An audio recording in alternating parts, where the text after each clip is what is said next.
So this is the video for March 3rd 2015, euro dollar 5 minutes chart. So what do we have here? We had a kind of like a downtrend overnight. I get in around, I think around 7:30, around here at the bottom, and it looks to me like it wants to bottom and start going up. So I mean, what made me think so? Hold on, yeah, those three bars closing on their high, and here like the red bar has less volume in it, and another bunch of bars. So basically this is like almost 10 bars with like most of them being like 70% of them, 7 out of 10 being green, a lot of them closing near the highs. Really good volume on this mini breakout here.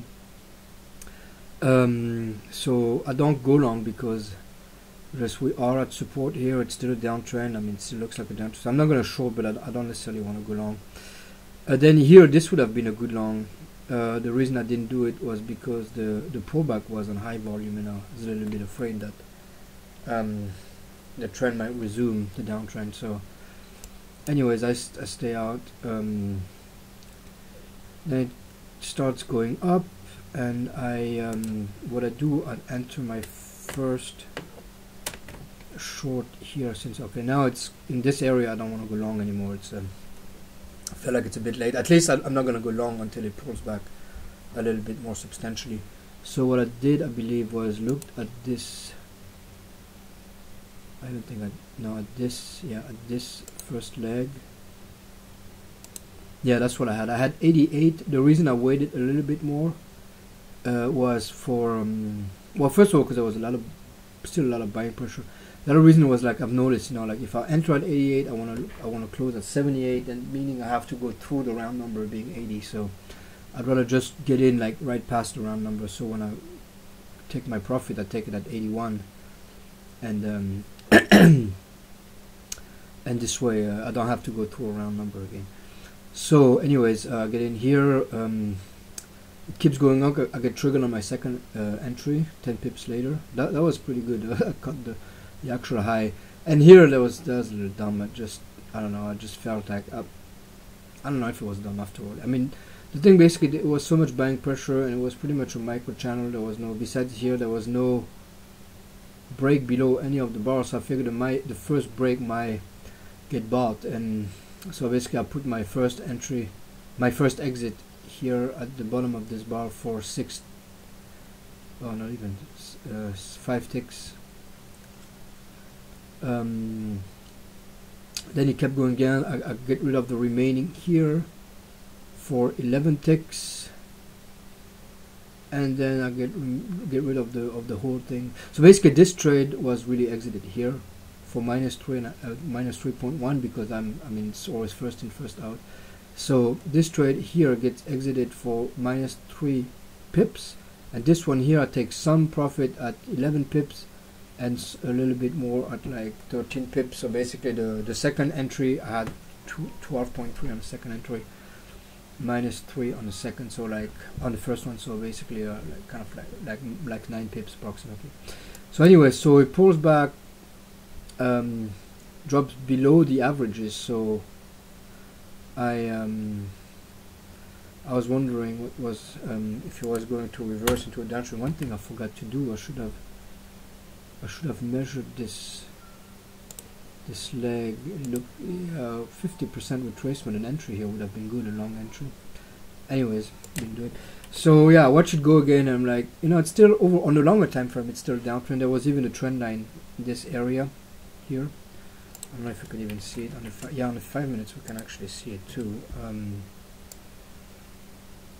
Yeah, it doesn't look quite as good on the bigger time frame. It looked closer to the trend line. So basically, anyways, that in retrospect was maybe not the best entry, but I figured, first entry, second entry, short.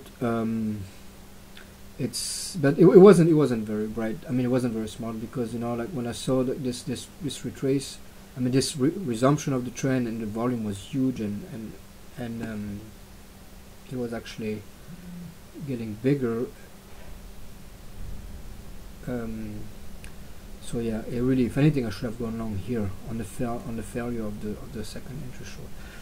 But so I stay in. I don't get in. I don't add my second entry exactly 10 ticks later. I wait a little bit more because I figured, you know, like it's still an uptrend. It's not a trading range, so I don't want to get in right at the high. I want to get in when it's broken the high a little bit. So I get in at like basically I see. Plus I see this bar, this nice doji on good volume. I'm like, okay, it's definitely showing some weakness here. If it comes back to the half this bar, I'm going to add my second entry. So I do that. It keeps going up, and I'm like, okay, we've crossed the round number 112. It's very extended. I'm going to get back. I'm going to add one last position, which I do at 12.16, and then basically I take 10 pips.